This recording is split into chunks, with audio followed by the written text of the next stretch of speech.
You asked, how to divide 2000 by 9 using the long division method. 2 is too small.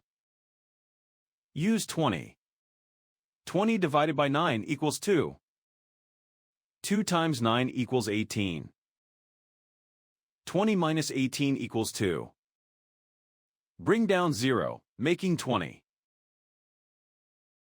20 divided by 9 equals 2. 2 times 9 equals 18. 20 minus 18 equals 2. Bring down 0, making 20. 20 divided by 9 equals 2. 2 times 9 equals 18. 20 minus 18 equals 2. The remainder is 2. The final result is 222 remainder 2.